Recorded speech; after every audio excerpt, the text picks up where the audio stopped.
کاک حاجی چۆنی؟ باشی برا وەڵا باشم. ئەتوو کوی؟ سلامت بیاخۆ قادر نادرم کاک حاجی. بەڵێ برا کاک حاجی سپاس زەڵجەیەکت ناوەتەوە لەسەر پۆستەکی لەسەر ڤیدیۆیەکی بەڵێ ینی پێت وایە ئەوە سوکایەتیە بە ئاینی ئیسلامیانەوە سوکایەتیە بە ئەوەی داعش چکە ئەو نقابە وابزانم کاک حاجی هەمومان باسی نقاب باسی حجابە کاک آخر ئەو ڤیدیۆی کە بەڵێ بەڵێ بەس ئەو ڤیدیۆی بڵاو کرایتەوە لە بۆ من نادرا ئەو جرکە زلکی داعشە نقابە من هەبوو لە ڕووداوێکی زەنان باسم کرد کیا بوو بەڵێ داعش ئاڵایەکی ڕەشی هەبوو داعش ئاڵایەکی ڕەشی هەبوو لێ نووسرابوو لا ئیلاهە ئیلا الله بەڵێ ئەگەر بۆ حسابە ئەبێ لا ئیلاهە ئیلا الله کەش فڕێدەین ئەگەر باسی داعشە بەبووترا داعش لێ بوو نووسرایە داعش بەڵام تۆ بتەوە نەتەوە خۆمە هەم شتەکە لە بەرچیانە باڵا پۆشی و حیجاب و هندی بێ چ سینی بێ باڵا پۆشی پۆشتەکردنی ئافرەت تایبەتە بۆی کە ئەمری خوایە طبیعیە ئەو بۆ خۆی هەر نمایشێکەکە من لەگەڵ نمایشی کوردیام لەسەر لەگەڵ کلتوری کوردیە بەڵام تۆ بگری بە حیجابەکە و فڕێی دێی وەکوی ئیهانەیەک باسەکە لەوەیە ونن باسەکە لەو ئیهانە کە و سوکایەتیکردنەکەیە نا من ئەگەر جەنابەت بەبیرت دێ وەڵڵا یەکەم کەس بووم لەم کوردستانە یاعلانی ئەوم کردوتە شەڕ لەگەڵ داعش جیهادە بکوژری بەرامبەریان شەهیدە لەو خۆ من وشکەلم لەوە داعش نییە بەڵام ئەو دیمانەکە قادریجان یعنی ئینسانەگە بە ویژدانەوە سێر بکە بە عەقڵیەتێکی ئەلامیەوە سێر بکە یعنی ئیهانەکردنە ئیتر من دڵنیا بەڵێ کاک حاجی ئەلۆ کاکفاندر عەفو بەڵێ تەبیعیە نەکرد منەوە تا هەر کوردستان ئەفۆنەوە هەر کوردستان هەموو بۆ دوینە هەر کەسێک تۆزێ هەستی دینداری هەبێ بەرامبەر و بابەتە ئیستیفزاز بووە غەڵەتە و کراوە ئینسان حەقی اعتراف بکە من لەگەڵ هەموو ئەوەیان لەگەڵ جەنابتا دژی داعشم بە هەموو معناکانی کە ئەو بینی ئەو دیمەنە بەرلا هاتنی داعش هەبووە نیقاب لە کوردستان بەو شێوەیە خەڵک معەجەبە بوو بەس دەموچاوی دیار بووە نیقاب نیقاب فەرز نییە باز لە نیقاب نییە نیقاب فەرز نییە بابا آخر ئەو ڤیدیۆیەکەی کە بڵاو کرایتەوە نیقابە کاک حیجابە باز لە حیجابەکەی بابا ئەو ڤیدیۆکە ئەم لەگەری دادەنێم لەگەر ئەو قسانەی تو دادەنێم بزانن نیقاب هەردوو بابەتە بابە هەردوو چێتی ینی تۆ داعش نیقابی کردو خۆ پێشی داعشش خەڵک کوردەواری خۆمانەوە تا گۆرانیەکە پێتەڵێ پەچەلادە پەچەی قەدیم هەبووە بەڵام ئەوە بابەتێکە کەلتوریە عیلاقەی زۆر بەدینەوە نییە مەسەلەی ئەوە نیقاب فەرز نییە و واجبش نییە وازحە یعنی قەینا ئیشکالمان نییە لە قسەکردن لەسەر نیقاب بەڵام ئیشکال لە فڕێدانی جلەکەیە جلەکەکە عیلاقی بە نیقابەکەوەی خۆ تۆ باشە زانی لە چکە نیقاب شتێکی ترە حیجابەکە شتێکی ترە باڵا پۆشیەکە ئەوە هەر هەمووی فڕێدا ئاخرەقەینا حتا دابنین لەسەر قسەی جەنابەت بڵێ نیقاب یعنی بۆ سوکایەتیە بۆ ئیهانەکردن باش سوکایەتیە فڕێدان سوکایەتیە کاک حاجی سوکایەتیە فڕێدان سوکایەتیە ئینسانە بێ ڕێز لە بەرامبەرەکەی بگرێ من ئێستا ڕێز لە جەناب دەگرم ئەگەر مارکسی بی ئەگەر مەسیحی بی ئەگەر یەزیدی بی چونکە من ئەبێت خوای گەورە بەشەرەکانی وا کردووە ئەمنتەهیم کاک حاجی وەختی خۆی کە ئاڵای داعشیش سوتا من دەزانم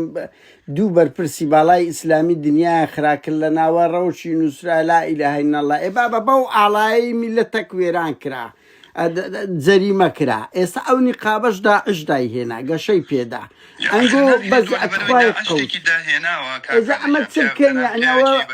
ئەوان تەعبیر پیاوێکی تەجروبەداری تۆ پیاوێکی عاقڵی ڕۆشنبیری نووسری ناکرێت داعش غەڵەتێکی کردووە من لەبەر غەڵەتی داعش بچم ئیهانە بەدی ئێخر بەس باشە ماکان ئەوەی کردبێ ئەو تەمسیلی ئەو هونەرە ڕنگدانەوەی داعشە ئەو باز لە ستەمی داعش لە ڕۆژ ئاوات سوکایەتی بەو ڕەمزی دینداریە ئەکا بابە ئەمە بتەوێت نەتەوێت ئەمە ئەمرێکی خوایە ئەمە جلێکی ئیسلامی خۆدا وەڵا کاک حاجی توخوای قەوس دایک و باوکی من و تو مسلمان بوویان نا ئەو جرکانەیان لەبەر بوویان نا هەست پێ ناکەن مسلمانتر بوونیان نا یعنی نەنچی من 56 پارچە قوماشی لەبەر بوو بە کۆڵوانەکەیەوە بە بوخت بە من نازەم ناوەکانیان چییە وەنیە هیچ شتەش نەبوو هیچ ئەو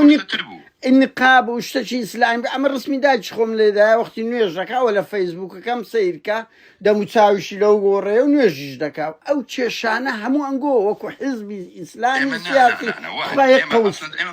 کاک حاجی کاروان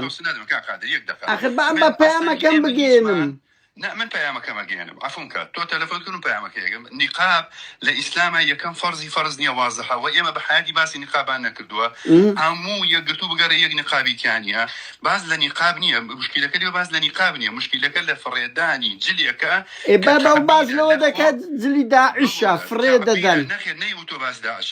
تمثيلية أخي تمثيل ناكل تو إهانة بخلك يبكي بالتمثيلي كاك حاجي تخواك بسياريتك تو وجدانت لە ماوەی 40 دقەی 3 پۆست کرد کاتێک 5,000 ژن و منداڵی کوردی یەزیدی بردران 3 پۆست کرد لە ماوەی 40 دقە بەپێی خۆم ئەوێ هەش دەفتەر منە ناو یەزیدیەکان سەرف کردووە دە پۆستم کردووە وتمە ئێستاش من تاریخەکەم لەبیر نەماوە بڕۆ ئەگەر هەڵی دەیتەوە بزانە کردومەیانە چۆن نەکردووە کاک حاجی ئێستا ئافۆم کە یەک دەکە هەتا من لە ناو یەزیدیەکان بووم جەنابەت لەوێ پەنیری ئەوروپی دەخوارد کورە بابەوازبینا من لێرە مانم گرت 24 سەعات كاك حاجي استا اوي داعش كردي برامبر كرد نا او موضوع كردي برامبر كرد جريمه بو خوين ريجي بو ظلم بو ستم بو همو معناه شي اسلامي بو كاك حاجي تخاي قوس داعش دروس كراوي امريكي باعترافي خويانا دروس كراوي ايران دروس كراوي ولاتاني اقليميه هر وڵاتێکی ترە ئەمن پرسیارەکەم ڕوونە کاک حاجی ناشرینکردنی ئەم دینە بوو باشە عینەن ببورە خۆم لە قسەکەم تەواوکەم جەنابەت بەبیرت دێ سەدام ئەو ئەمەلیاتانەی کرد بە ناوی ئەنفال ئێستش کورد جوێن بە ئەنفالەدا لەبەری سوڕەتێک بە ناوی ئەنفالە ئەمەلیاتی کرد بە ناوی ماشاءالله بەبیرت دێ بە ناوی تەوەکەلنا عەلە الله هەرچی کەتیبەی عەسکەری و مەعسکەراتە و بە ناوی خالیدی کوڕی وەلید سعدی کوڕی وەقاز بوو ئەمان ئەغەڵە دەمانێ و دووبارەی کەینەوە ئەم و خەڵکێکی سەقەتی فکری دروستکرا و هاتووە بە ناو داعشەوە دین ناشرین بکە من ئێشەش بچم سیناریۆکانی داعش یەک قەوس تۆ پێ دوایە ئەوەی داعش بەرامبەر ژنی کوردی و منداڵی کوردی یەزیدی کرد پێت جینۆساید بوو یان نا دژی ئاینی یعنی لە ئاینی ئیسلامدا نەبوو ئەوەی داعش کردی ژنی کوردی برد سکسی پێدەی کرد ئەو شتە لە قاموسی بەڵێ لا جنابت باش تاريخ خزاني او تا حديثي في صلى الله عليه وسلم حتى افرمي الشر لقال كافر بمعنى كلمه ايوه الشر لقال كا افرمي منال مكوجه جن مكوجه كان شويني معبد مسوتينا داربار مسوتينا امانه كومل درندي يقبون دروس كراو بون يكم زرر لاسلامي عنده دوام لكردي عنده براستي واضحه داعش يعني من داعش من يشتغل تسم له انواع تدرس بلا سبيل دوس بي وزغار بداعش كوتاي بي انبابته بلا مناكري ما هلكاني جاراني خومان كصدام بي معني كتب دوباري كينو الفالي بي مع ناشرين كتب بتين والله همان سيناريو كينو غلط يكي تكتيكي بو برأي من تكنيكيه فكريه اعتباري كي بو بكري كان لبر مشاعري وهم جنك هم دايك وخشكاني ام كرده لسطا اون دي هم افرتي عشائر بوشتان ريبوبيك بس والله كاك حاجي او نقاب عزابه انجو وكو حزبي خوي قوسي قوس بابا كمان موديلني لدواء حزبي اسلامي سياسي حتى ناو كوملغاي كردي وقت خوي كوملغاي كردي زوج مشكله نبو كقادر يساوج لكردي كيسا افرتان زاران هبو تنكتي والو نبو موديلي يستيا اوش بشيك لموديلي كافرتان امرو يجي نا او موديلي حزبي اسلامي سياسي لها طيبتي لخليج والله الى قيبو والله براكم همو خليج تركيا انجو لاوروباش لو اوروباش لدواي سرهلداني حزبي اسلامي او نقاب عزابه بوشي وقشيك بيشتري هر ملة كالتوري خوي هبوا برام ام بابتي لاندونيسيا او جلاهيه لماليزيا او جلاهيه لباكستان هي متشي لاقي بونيه موديلي كي سردميانيه بوشي واز يعني براسي من بيام عيبه لقل جنابه هر دوكمان بتشي ناو تفصيلات قزم كرد وعرب جني كرد وعرب وقت خويا المسلمان بون هي جلك كان يعني هيك وانا امام موديلي كبرام او مسألة نقابي خليج والله كاك هو حزبي كاك بو وقت خوي هرنا تو بميثودي بزلو برجي خوي وتعبيري للاسلام بوني خوي ذكرت لو استعمل بوت ياك الريتم ياك زلو برج بيشي شصتا كان بيشي حفتا كان يعني بعام بتب باو نبو هەرپەچە باو بوو یان شتێکی طبیعی بوو یعنی ئەو کەلتوری کوردەواری بوو بەڵام بە مۆدیل نەما کە نەما معنای ئەوە نیە ئەو شتەکە ئەسڵەکە ڕووی ئەمەش بابەتێکە مۆدیلێکە بەڵام تۆ مادام تعبیرێ لە خۆ پۆشتەکردن ناکرێت تۆ ئیهانە بۆ پۆشتەیە بکەی واز لە قوماشەکە بێنە مۆدیلەکەی چۆنە چیە کردوێتی بەس تعبیرێ لە پۆشتە نه ئێساخر یەک خەتە هەموو ئیسلامی سیاسی وانی کورد بابە ئیسلام شتێک نییە لە ئەندەنوسیا بگری لە تورکیا بگری لە هەموو وڵات خەڵکێک هەیە هەستێکی ئیسلامی دینداریان هەیە ئەیانەوێ ئەم ئیسلامە حکمی جوانی ئەم سەر ئەرزە بکە بە عەدالەتێکی خوای ئەوە هەوڵدانە من ئێوە حەقە مافە قبول نییە مافە تۆ منش پێ دەڵێ مافە بەس ئەوەی ئەوان کردیتیان خۆ بە دەو قسەیان نەکرێت تا بڵێن بابە ئەمە ئیداعشە فڕێدن ئەوان تەعبیریان کردیە گۆرانیەکە دیارە تعبیر لە ڕۆژئاوای کوردستان دەکاتن دژی ئەو گۆرانی هەر بۆ خۆی دژی داعشە هەر هەموومان متەهیم مشکلەم لەوە نییە کاک قادر بەخوا لەگەڵ بەخوا کاک حاجی بدەمە بەرگولە بەرامبەر داعش لەناو کوردی لە ڕۆژئاوا وەڵڵاهی خۆم بە شەهید دەزانم بەڵام سوکایەتی کردنم بەڕەنگ بابەتێکی شەعائیری دین کە تایبەتە بەخۆ پۆشتەکردن حەقم نییە بە شێوازی جلەکەوە بەڵام بەناو داعشەوە لە دین ناشریم کەی ئەوم پێ قبول نییە ئێستا باشە کاک حاجی ژنی کورد لە ڕۆژئاوای کوردستان ئەو جلەی لەبەر نییە ئەو نیقاب موسڵمانیشن هەموو نوێژ دەکەن وایەیان لێرە خراپترە وەنیا یعنی چه مشکلەیە ئەنگۆ بەس دێن یعنی کاکە تو لە 40 دقەی 3 پۆستت کردیە 40 دقەی قبول ناکەم کەس سوکایەتی بە دینم خوا کاک حاجی ئەوەندە لەسەر سوکایەتی بە نەتەوەیەتیم بکات طبیعی ئەیکەم بەڕاستی کاک حاجی توخوای قەوس ئەوەندە لەسەر بێمعاشی ستەمی پارتیوێکێتی کردیە ئەبەو دەرەجە حەماوەت حەماست هەر بستی واللهی با پێت بڵێم ئەوە تا فەرمو قسەکانی من ببینە لەو پۆستانە ئەوەی کە خەڵک بە ویژدانانە بێتە ناو پۆستەکانی بڕۆ پەیجم هەیە وەرە نایەوە ئەوەی بە جۆرەی توانای خۆی قسەم کردووە بە جۆرەی ئەوەی زانیمە قسەم کردووە بەڵام بابەتێکی ئانی نایلم تێپەڕێ ئیلا ئەبێ ئەو کەسانی بەو ئیشە هەستاون ئەگەر من نانێ خۆ من دەسەڵاتم نییە داوام لە داواکاری گشتی کردووە ئەگەر داواکاری گشتی داواکەی منیان پێڕاوە بوو بابیکەن پێڕەوانە بووم چی بکەم یعنی ئەوەندەم نەدەستێ خۆ من سوڵتەم نییە بەڵام من ئەوەندە خۆشتا تەعبیر بکەی بەس خەڵک حەق خۆیتی ڕەخنەت لێ بگری وایانە بڵێ کاک حاجی ئەنگۆ بۆ لەسەر فرێدانی پەچەیەک ئەبەو دەرەجەی کە تەعبیرە لە داعش تەعبیرە لەو سیستەما لە داعش ئەی داعش هەموو شتێک کاکە وەرە سەیر کە ئەو نقابە لە دوای 2014 زۆر گەشەی کرد ئەو ئەم معجەبە خەلیجە ئەنگۆ هێناتانە ناو کۆمەلگای کوردی و عەرەبی بابا حیزبی ئیسلامی سیاسی کاقادە تۆ جارێ ترێ دێم ینی من جەناب لە من گەورەتری ئەبێ احترامت بگرم وەکو برا گەورەیە نەبراوە گفتوگۆ دەکەین بەڵێ ئاخ بۆی لە من ئێمە تێبوو یانی تۆ شت تەعمیم مەکە کاکە بەر لە نۆتوێگە و جوک و بەرگانە هەبوو کاک حاجی تو ویژدانت بەر لە نۆتوێگە من پێتەڵێم ئەخ تۆ جارێت باێ مستنی ئەم بابەتە مۆدیلێکی ڕۆژە من ئێستا خێزانم ینی جلەکانی لە 180 مانتۆیە بۆ نمونەوەی دەرە بەڵام ئەو دوای هەمووی کوردیە دوێنێ مناسبە هەبوو چۆ بە جلی کوردی و ڕۆیشتەوە چه مشکلەیە یعنی ئەمە ئەندەنوسیەکە وەک منیە کاکە جلی یابانی بەڕەئی من لە هەموو جلی پۆشتەترە یعنی باسەکە لەوەیە ئەمڕۆ ئەوە یەک لە مۆدیلەکانە باسەکە لە عامی مۆزوعەکەیە کە ئەمەش نەوعێک لە تعبیرێک غەڵەت بوو بەو شێوازە تعبیریان دەربڕی لە ئەگەر بە ناوی داعشبی ئەبووە بەو شێوازە نەبووە هەر ئەوەندەیە تعبیر کە ئەوە نازانم خۆ من سیناریۆ نست نیم برام خۆ من تەمسیلی نانووسمەوە یعنی دنیای شت هەیە بەرامبەر داعش سجنە نەفەر ئەگرێ بۆ نمونە پێشمەرگە ئەگرێ خەریکە سەری بڕێ ناهێڵی هەزار شت هەیە بەڵام تۆ جلێک داکەنی و فڕێی دەی ئەوە چ معنایە خەرەوە باسی ژن دەکە خۆ باسی ئەوە ناکە باسی ژن دەکە گۆرانیەکە لەسەر ژن ژیان ئازادیە بنمونە ئێوە بۆ پێداگرن لەسەر ئەوە لە کات ئەزانچیە لەسەر هەندێشتی زۆر بەسیت کە پێتان من هەموو ژیانم یەک قسم بە سافری وتووە ئەوە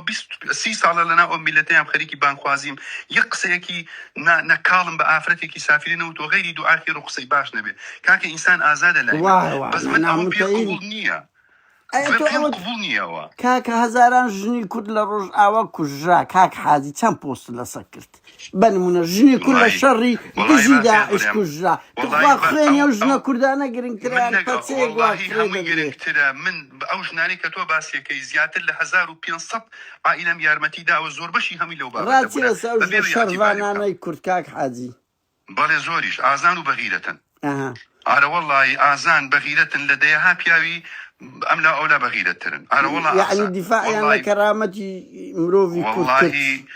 منك لكرامته لخاكو لنشتمانو آزان قال تسمي لتيك يا مگر لأمريكي وبعض شوين تلهبي عفدا بس أول كاك حازي والله بمجيش نازية دس خوش كاك حازي بس أول كم لنا ونقول رنگ داته يعني رجك ببينم مثلا كسشي إسلامي شانازي بشرفانك بكلا بوستا شي دا بشاني باليان دا هل بدا يعني أو تكاتك كتيرور دكرين كاتك كدكوتنا بردستي داعش هتك دكران جنشي بمديت بعدوك هذه إسلامي براسي مشوق لا أنا ما نتان هي رنگ دا توا بلا خسوريش ما نكرو من أسأل أنا ولا ما ميديا يقرتو بقري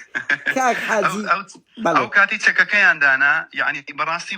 سوين بو خوايا في المسيق لتام هاتو تخواروا كبوستا كمرسي والله في المسيق لتام تخواروا كبينيم تشي عندنا وحتى خلقي كي زور قليل لما قلت أنا أوتو بانخوازي وإسلامي أو أنا كانوا ماركسين بس ملتنا توينا توا سكت يعني بومن آزار بخوا والله نقطة قال له كاك حازي دوان شد خلق زوره وأمنيش رأي ما عليه مثلا أو براب مسلمان أنا إسلامي سياسي لكردستان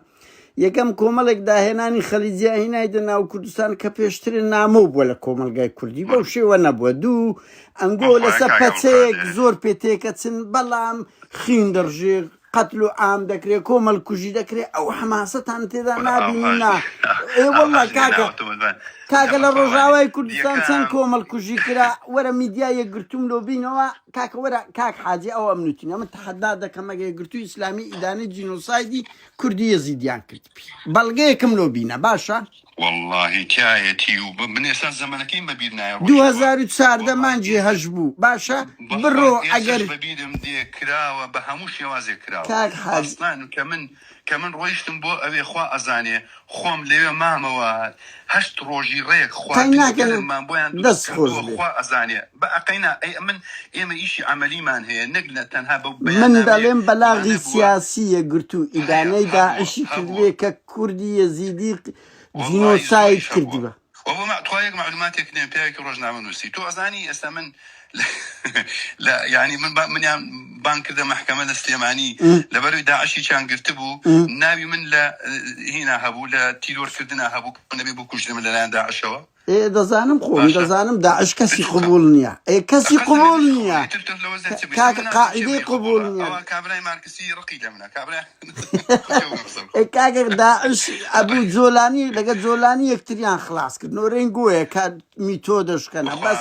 كاكا دروا دنيا مردو جيانا باور بكلا دواي داعش تيجي درست أبي عمادي أو بابتش بين بلا من هالهمو كاد عليهم إما ما سيرك ألماني بين إسلامي بين كرد بين ما دام كردين بيشي هموش كما برايك خوش بس يودار ما ورنج مخاون يك باوكين لا أصلا ما دام يك زمانين يك باوكين أنا استمج كردي هي أما دجي استمكين أجنا كردين تياري والله دان كرتي تمنى دقين بجمري بزدي تمنى دقين لنا وبتي دان عربي شيء تمنى دقين تمني دريج بيتن بنمونا يعني تشيشل سواني تشيشل استمكي بلام كاك حازي يعني هر نقطة قالوا ده كاكا إما أوشتانا الرنگ نابينوا بروا بكن إسلامي سياسي كردستان بقشتي دلهم بميدياشو زولانيان زور في باشتر مظلوم كوباني برواب كأردوغانيان زوات خوشتر ديو لأوزلان من عودة بينم قضايا دينية كي بس بري لا إله إلا الله بيان باشتر لهزار مسألة إسلامية من نمونه يشتو يوادارم زور بي أو قصانا بعد زديما بلام والله أمن نابينم لميديا كاكا أو الراقيان دنتان أو كوادرتان لنا وسوسيال ميدياي كاكا نابين دري كاكا تو بخود ندقوت بارلو رجاوي كردستان چند دفترت فيخر كراو كاك حاجي بلان بو غزة تقريبا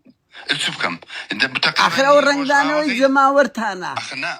أخنا أنا بعد نبرد كاك أجتوا بس بداية شري داعش بكيك اللي روج أواتا نزيكي جيش $3 مليون زيادة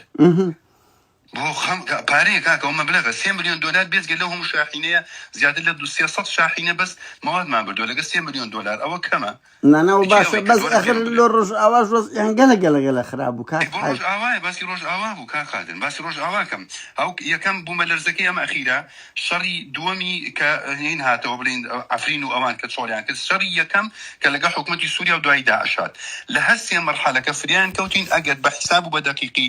لای کەم 3 ملیۆن دلار مالیان سەرف کردو بەخوا لێشتەشی جوانە دەستا باشە کاک حاجی کاک کاتم گرتی سوپاس دەکەم ئەوەش ڕاو بیر و بۆ چوونە تونەوە عەکەتی ئەمەنەوە